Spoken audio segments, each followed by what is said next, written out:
Olá, guerreiros! Olá, guerreiras! Tudo bem? Estamos aqui, eu, você, os meninos do estúdio, estamos aqui com o Michel, nós estamos aqui com todo mundo e a ideia é uma só. Todo mundo trabalhando, todo mundo, Danilo, Michel, eu, você, todo mundo então focado na sua preparação. Nós precisamos cumprir a missão.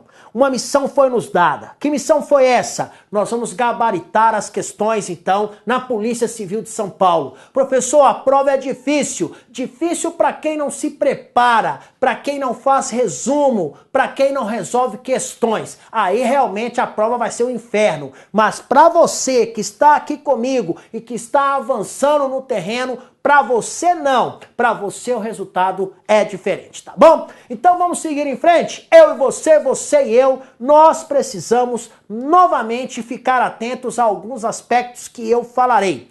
Nós iremos tratar agora, gente, do procedimento disciplinar. Então a lei orgânica, a lei então 207, ela traz algumas informações quanto a este assunto e nós vamos em busca destas informações porque missão dada é missão cumprida. Beleza? Vamos lá? Simbora comigo, professor Eduardo Galante. Nós estamos na aula 9. O nosso curso então avança pelo terreno da aprovação e em breve o seu nome estará lá no hall de aprovados. E olha, eu quero fazer essa prova também, pronto, e eu quero convocar todo mundo, vamos todo mundo então lá para São Paulo, vamos então, se Deus quiser, fazer um bom trabalho lá, tá bom? Nós estamos estudando, gente, a lei orgânica então da Polícia do Estado de São Paulo, repito, nós falaremos agora sobre o procedimento disciplinar. Então todo mundo com papel na mão, todo mundo com caneta, pega aí o seu caderno, abra um resumo chamado procedimento disciplinar. Gente, se imagina aqui nesta viatura, e mais, imagine cumprindo um papel, imagine você então fazendo um papel que a sociedade espera tanto. Simbora, essa viatura aí tá esperando você, beleza? Então abriram aí? Isso aí foi só o tempinho de você então abrir aí esse nosso resumo. Então nós vamos falar sobre o procedimento disciplinar. Para tanto, eu preciso inicialmente tratar com vocês sobre alguns aspectos interessantes. Primeiro, a questão da responsabilização. Presta atenção aqui, gente. Nós já aprendemos que o policial, pela uma mesma conduta, ele pode ser responsabilizado tanto na seara criminal, quanto na seara administrativa, quanto também na seara civil. Lembrando que na seara penal é aquela situação em que ele comete uma ação ou deixa de fazer algo que é considerado, então, um delito, um crime, uma contravenção. Aí a responsabilização é criminal. Bem, a responsabilização civil, você tem que guardar o seguinte termo, está ligada a prejuízo. No caso, então, o policial comete uma ação e por causa desta ação, ou seja, por causa desse ato contrário a um direito, a uma proibição, ele fez algo que não podia, causou prejuízo ao Estado ou ao terceiro. Sabe o que é isso? Responsabilização civil. Agora, existem algumas coisas que o policial pode fazer que, apesar de não ser crime, apesar de não ser ilícito civil, mas é algo que é proibido no âmbito administrativo. É o que nós chamamos de transgressão, é o que nós chamamos de infração disciplinar, tá bom? Então nós vamos estudar isso, nós vamos entender esse contexto. Vamos lá? Então vamos falar desse procedimento disciplinar. Inicialmente vamos trazer algumas informações mais amplas. Nós vamos falar então sobre algumas disposições gerais. E aqui eu já quero ligar o JCP.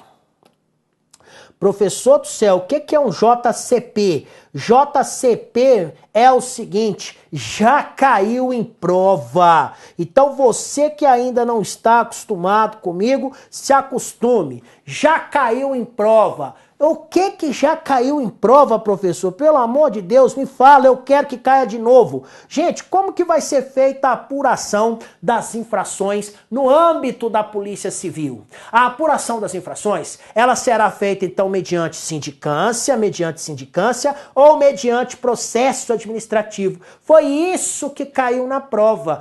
Ah, professor, quer dizer que quando eu tiver, então, quando o policial cometer uma infração disciplinar, então isso será apurado mediante sindicância e mediante processo administrativo? Sim, lembrando que em quaisquer destas situações, ao policial infrator será assegurado contraditório e a ampla defesa. Significa dizer que ele tem direito de se defender das acusações com todos os meios legais e possíveis e mais, de produzir provas. Provas, então, para provar ali a sua inocência, tá bom? Beleza, professor. Deixa eu perguntar uma coisa aqui. Nós já aprendemos, e eu faço questão de reprisar isso, que existem algumas sanções, algumas penas que serão aplicadas aos policiais a depender da conduta que ele cometeu. Nós já aprendemos que são penas que podem ser aplicadas aos policiais: a advertência, a repreensão, a multa e suspensão. Além disso, nós temos demissão a bem do serviço público e cassação de aposentadoria ou disponibilidade. Tá? Então, suponha-se que um policial tenha feito algo e que, ao ler a nossa norma, você descobre que aquilo que o policial fez, se ao final restar provado, ele deverá ser punido com uma advertência. Se o que ele fez é para ser punido com advertência, você vai utilizar a sindicância ou você vai utilizar o processo administrativo? Regra, você vai utilizar a sindicância, mas pode utilizar também o processo administrativo? Pode. Tá? Porque nós temos uma teoria que é o seguinte: quem pode mais, pode menos. Significa dizer que eu posso apurar qualquer, anota isso aí, qualquer infração poderá ser apurada mediante processo administrativo. Qualquer infração poderá ser apurado por processo administrativo. Já por sindicância, somente poderão ser apuradas as transgressões ou as infrações disciplinares punidas com advertência, repreensão, multa e suspensão. Beleza? Pronto. Agora, professor, já era. Estou sabendo. Então, gente, em regra, será instaurada a sindicância, então, quando então o policial, quando ali o agente cometer algo que, em tese, se restar provado, ele será punido com advertência, repreensão, multa ou suspensão. Nossa, professor, que legal isso aí. Bem, você quer um macetinho galantesco para guardar isso aqui? Vou te ensinar. É o Hans. Você coloca assim, ó, R-A-M-S.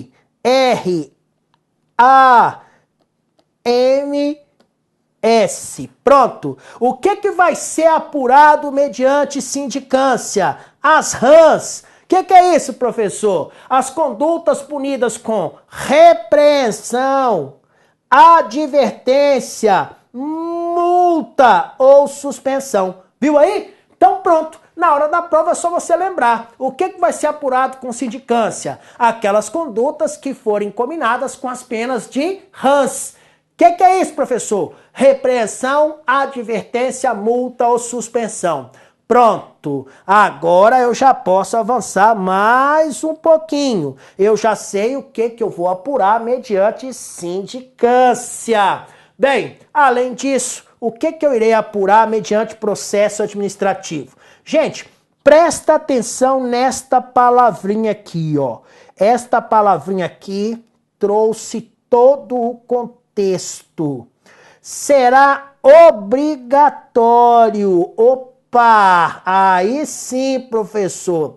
O processo administrativo para aquelas faltas disciplinares que possam ser punidas com demissão, demissão a bem do serviço público e cassação de aposentadoria ou disponibilidade. Gente, entenderam? É por isso que aí eu não posso utilizar sindicância. É por isso que aí eu tenho que usar processo administrativo somente. Agora, tá escrito aqui atrás, é obrigatório o uso de sindicância? Não. Está falando que será instaurada a sindicância, mas pode ser para o processo administrativo também. Na prova, siga o que está aqui no nosso material. Sindicância, RANS. E já para o processo administrativo, demissão, demissão a bem do serviço público, tá? E cassação da aposentadoria ou disponibilidade. Beleza? Beleza. Professor, deixa eu perguntar uma coisa aqui para o senhor. Normalmente, existem situações em que um policial falta sem justificativa ao serviço.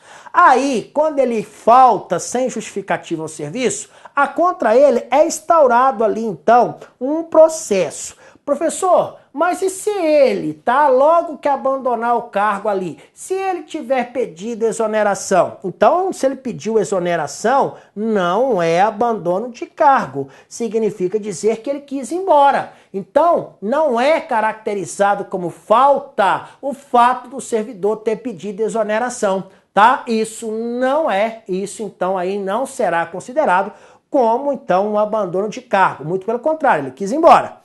Professor, deixa eu perguntar uma coisa aqui para o senhor. Existe possibilidade do processo que foi instaurado exclusivamente para tratar, para apurar do abandono de cargo ser extinto? Gente, olha, existe, tá? Então, olha só, nos termos da nossa lei, extingue-se o processo instaurado exclusivamente para apurar o abandono de cargo se o indiciado pedir exoneração até a data designada para o interrogatório, tá?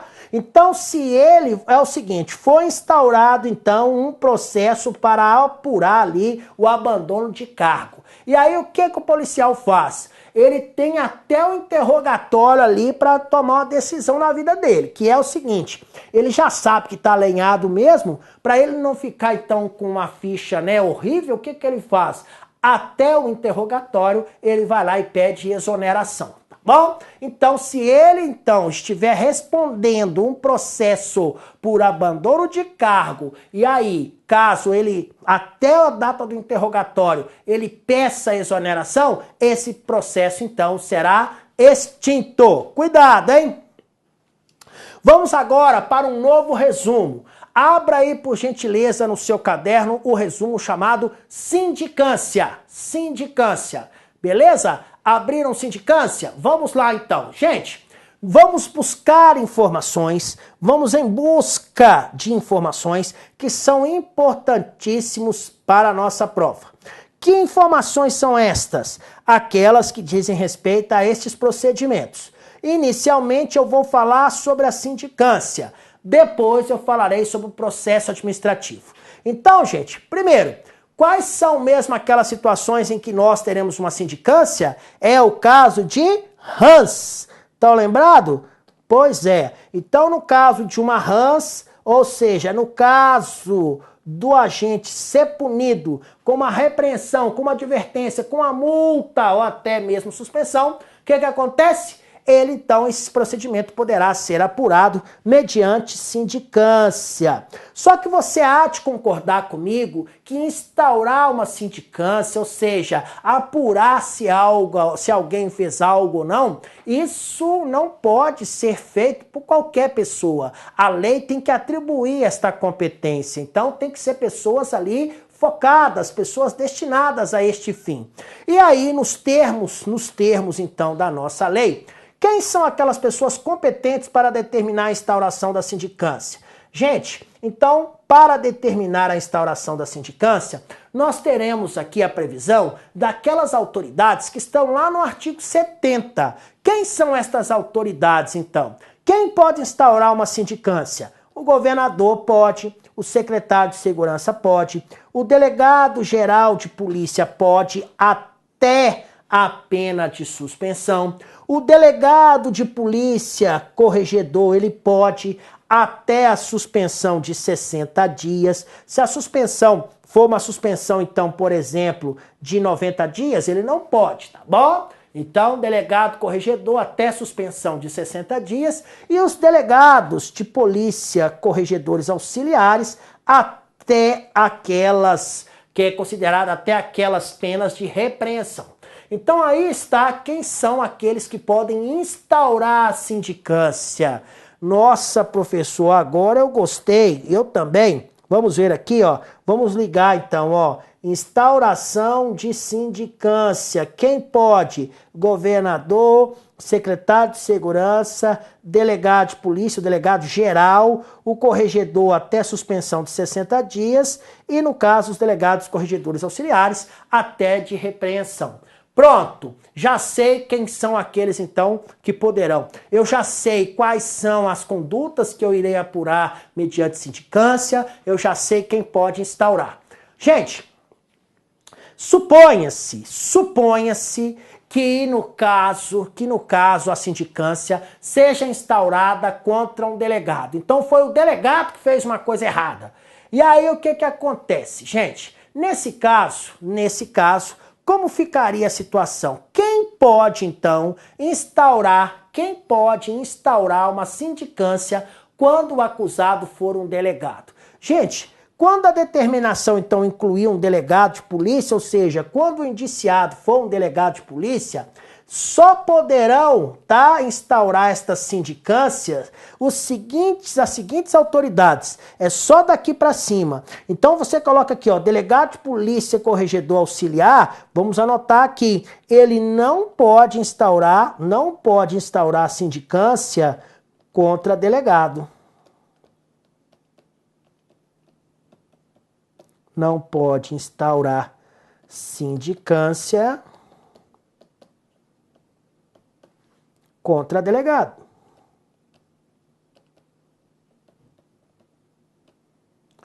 Pronto, já sei que é só do delegado corregedor. Os delegados corregedores auxiliares não podem. E mais do que isso, foi instaurada a sindicância, professor, beleza, foi instaurada? Foi. Nesse caso, nós teremos que ter uma autoridade para ser o presidente desse procedimento. E aí a autoridade que presidir, gente, assim que ela então iniciar os trabalhos ali, na condição de presidente, ela vai comunicar então a instauração desta sindicância à Corregedoria Geral da Polícia e também ao órgão setorial de pessoal, ou seja, ao setor de pessoal. Tá bom? Então, nestas duas situações aí, ou seja, instaurou a sindicância? Instaurou. A corregedoria vai ficar sabendo e o setor de pessoal também, justamente porque algumas providências devem ser tomadas. Além disso, a regra é o seguinte, gente, tudo que eu fizer no processo administrativo, eu também farei. Eu farei na sindicância. Então, a regra é: tudo que eu fizer no processo administrativo, eu também farei na sindicância. Só que tem um detalhe, se tudo fosse igual, então não precisaria ter diferenças, não é isso? Eu não precisaria então de uma sindicância e nem precisaria de um processo administrativo. Justamente por isso é que algumas diferenças existem. Então, você deve colocar assim nas suas anotações: quase tudo que se faz no processo se faz na sindicância. Quais são as únicas coisas que mudam? Primeiro, a autoridade sindicante e cada acusado, gente, cada um só poderá rolar 3 testemunhas. Lá no processo você vai aprender comigo que são 5. A sindicância ela deve ser concluída num prazo de 60 dias. O procedimento lá, o processo administrativo é 90. Você vai aprender isso comigo.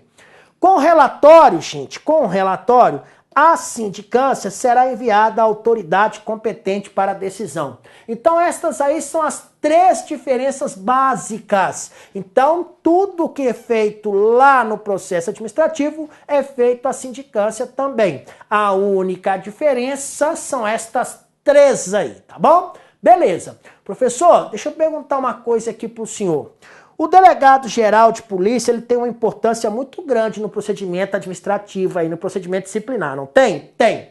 Olha, muitas vezes ele deverá tomar uma decisão, mas quando ele estiver diante de uma situação em que ele deva decidir e que ele tiver algum tipo de dúvida, ele poderá, gente, caso ele entenda conveniente, ele poderá então pedir a informação lá do Conselho da Polícia Civil. E essa opinião, então, vai chegar antes que ele tome a decisão da sindicância. Isso aumenta a segurança, ou seja, isso contribui para que ele, então, possa tomar a providência mais, vamos dizer, mais ali adequada àquela situação. É obrigatório? Não, ele poderá. Vamos agora abrir um novo resumo no seu caderno. Vamos falar agora sobre o processo administrativo, tá bom? Vamos falar desse processo como um todo, vamos trazer as características desse processo. Então nós falamos da sindicância, nós falamos do procedimento disciplinar, agora nós vamos falar disso aqui, ó, do processo administrativo. Vamos trazer as características. Primeiro, quem são as pessoas que podem, então, instaurar um processo administrativo? São aquelas mesmas lá do artigo, então, 70. A diferença é que é o seguinte, são somente aquelas até o inciso 4. Então, vamos lá. Olha, a sindicância, o 5 pode. Processo não, tá? Processo, vamos marcar aqui, deixa eu marcar para você, ó. Processo, ó, são essas 4 aqui, tá bom? Então, processo administrativo são somente estas 4 autoridades. Ali, no caso, juiz, corregedor, auxiliar, ele não pode, então, instaurar um processo, tá bom? Processo administrativo. Professor, se o processo administrativo for aberto contra um delegado, olha, todos ali, aquelas autoridades, poderão, então, fazer com que seja instaurada a sindicância, o processo? Não. Se o indiciado for um delegado de polícia, gente, a competência para instaurar o processo administrativo exclui o juiz corregedor e o juiz auxiliar corregedor. Então, anota isso aí, ó, exclui juiz corregedor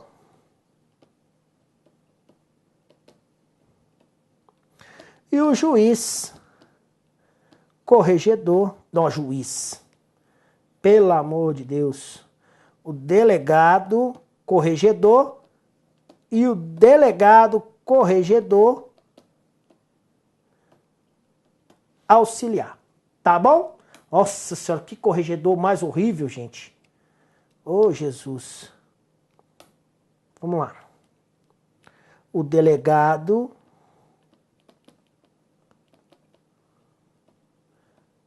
corregedor auxiliar, tá bom? Então, se o indiciado for um delegado de polícia, não poderá instaurar o processo administrativo nem o delegado corregedor, nem o delegado corregedor auxiliar, tá bom? Não poderão, beleza? Beleza, professor. Gente, o processo administrativo, tá? O processo administrativo, ele precisa de alguém que seja seu presidente, alguém que conduza os trabalhos. Quem será? Olha, o processo administrativo, nos termos da nossa lei orgânica, ele será presidido por um delegado de polícia, tá? Esse delegado de polícia, ele poderá designar um secretário para que possa, então, secretariar os trabalhos. E esse secretário, normalmente, é um policial, é um escrivão de polícia, tá? Olha, então, no caso, o indiciado é um delegado de polícia. Nesse caso, gente, a autoridade que presidir a apuração será de classe igual ou superior do acusado. Então, evidentemente, que se o acusado é um delegado de terceira classe, eu não posso colocar, então, alguém ali que esteja abaixo dele para fazer a apuração. Tem que ser alguém que está acima, tá bom? Professor, deixa eu perguntar uma coisa para o senhor aqui. Existem situações nas quais ali não poderá, no caso, o delegado ser o encarregado da apuração? Claro que existe. Imagine que a pessoa, então, que seja o indiciado, seja amigo íntimo ou inimigo do delegado. Gente, é claro, então, que nesse caso, ele não vai poder ali atuar naquele processo. Já imaginou você apurando um processo, então, administrativo aí, de um amigo seu ou de um inimigo? Seria, então, evidentemente, pode haver isenção? Pode, mas a lei, para não correr risco nenhum, falou, não pode, tá? Você também não pode, tá, ser o encarregado da apuração de um processo administrativo de um parente seu até o 3º grau. Cuidado com esse 3º grau aqui. A banca gosta de colocar, então, 4º grau, 2º grau, não é 3º grau, viu? Você também não vai participar da apuração de uma situação em que ali o indiciado seja o seu cônjuge, o seu companheiro, ou ainda qualquer pessoa que seja parte do seu núcleo familiar, tá? Ou alguém que seja ali, ó, faça parte do núcleo familiar do denunciante ou do acusado, ou ainda tá do subordinado. Então, estas situações aí são justamente aquelas situações para evitar qualquer tipo de impedimento ou suspeição. Professor, a autoridade ou funcionário designado, eles têm algumas providências a serem tomadas. Bem, quais são aquelas relacionadas ao impedimento e à suspeição? Bem, se eu fui chamado para fazer uma determinada apuração e se eu me encontro em alguma destas situações que eu acabei de falar, eu imediatamente deverei falar o que? Olha, eu estou impedido, eu não posso participar desta apuração. Por quê? Não, a pessoa que está sendo aí investigada, apurada, ela é a minha amiga ou é meu inimigo, por exemplo, é meu parente até 3º grau, ok? Então, cuidado com isso. O processo administrativo, como que será instaurado o processo administrativo? Por portaria, cuidado, banca gosta de colocar que o processo administrativo ele será instaurado por resolução, será instaurado por decreto. Não, ele é instaurado por portaria. Professor, e essa instauração do processo administrativo, ela tem prazo para ocorrer? Sim, a partir de 8 dias. 8 dias a contar da determinação. Então, há uma determinação que diz o seguinte, olha, abra-se esse procedimento administrativo. E aí, então, aqueles que forem designados têm 8 dias para fazer isso. Agora, olha isso aqui. Gente, qual é o prazo para a conclusão de um processo administrativo? 90 dias. Isso já caiu em prova. 90 dias. 90 dias, então, é o prazo, ok? Não esqueçam disso. E mais, existem algumas informações que não poderão faltar desta portaria. Pode até ter outras, mas estas aqui não podem faltar de jeito nenhum. O que não pode faltar? O nome, a identificação do acusado, qual foi a infração que foi cometida, ou seja, atribuída a ele, quais foram os fatos que ocorreram e mais, quais foram as normas infringidas. Isso aí não pode faltar na portaria que instaurada para dar início ao processo administrativo. Pode ter mais informações? Pode, mas estas aí não podem faltar. Beleza, professor? Terminou 90 dias, professor, e o processo não foi concluído. E aí? Nesse caso, gente, olha, a autoridade, ela deverá, então, imediatamente encaminhar ao senhor delegado de polícia, diretor da corregedoria, um relatório. Nesse relatório, deverá estar ali circunstanciado todas aquelas providências que ainda não foram concluídas, aquelas providências, então, que ainda não foram feitas. E aí, ele deverá, inclusive, especificar nesse relatório qual é o tempo que ele precisa para concluir os trabalhos, tá bom? Bem, caso o processo, gente, não esteja concluído no prazo de 180 dias, esse é o prazo, nesse caso, sabe o que vai acontecer? O delegado de polícia lá, corregedor, ele vai justificar o fato, deverá fazer então ali um relatório circunstanciado para o delegado geral de polícia e também para o secretário de segurança. Ele vai ter que explicar como foi que esse processo não ficou pronto em 180 dias. Pelo amor de Deus, o que aconteceu? Então ele vai ter que explicar isso, tá bom? Bem, foram autuadas ali a portaria, foi autuada as demais peças pré-existentes, ou seja, já foi então instaurado ali o processo mediante portaria, já foi pedidos ali os documentos, tudo certinho. Nesse caso, então, o presidente vai designar um dia e uma hora, gente, para que possa ocorrer então o interrogatório. E nesse caso, vai determinar a citação do acusado e a notificação do denunciante, caso haja. Citação, nós vamos importar a ideia lá do direito processual civil. Citação é aquela, né, o ato ali então que é feito, o ato ali administrativo em que eu irei convocar o indiciado para que ele possa então se defender. E notificar é informar sobre um procedimento que está ocorrendo.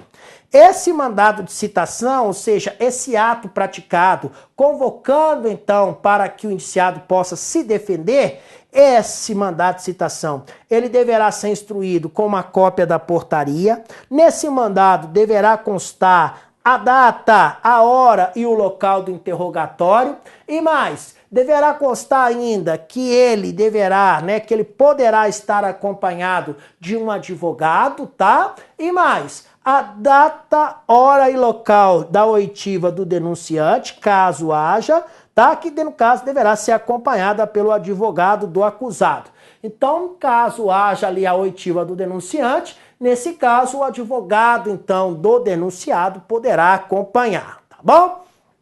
O que mais que não pode faltar? O esclarecimento que o acusado então ele será defendido por um advogado dativo, caso não constitua advogado próprio. Se ele não tiver advogado próprio, então terá um advogado dativo.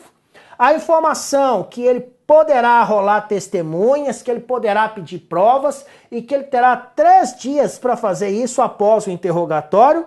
E a advertência, gente, que o processo, tá, será extinto caso o acusado peça exoneração até o interrogatório. Isso quando for um procedimento exclusivo de abandono de cargo. Tudo isso estará especificado. Olha, a citação do acusado, como que ela será feita? De maneira pessoal. Qual é o prazo para que ela ocorra? 2 dias antes do interrogatório. Então, para que ela tenha efeito, para que ela então esteja de acordo com as normas, a citação tem que ocorrer até 2 dias antes do interrogatório. Tá bom? Ela será feita por intermédio do respectivo superior hierárquico ou ainda diretamente, tá? Onde então o policial possa ser encontrado. Não, o policial não foi encontrado, professor. Ou ele não quer receber a citação, professor. Ou eu não sei onde ele está, professor. Nesse caso, a citação vai ser feita por edital. Publica uma vez no Diário Oficial do Estado e, evidentemente, com um prazo mínimo de 10 dias antes do interrogatório. Então não adianta se esconder, não adianta fugir, de todo jeito você será citado. Meus queridos guerreiros, minhas queridas guerreiras, estamos avançando no terreno então do procedimento disciplinar.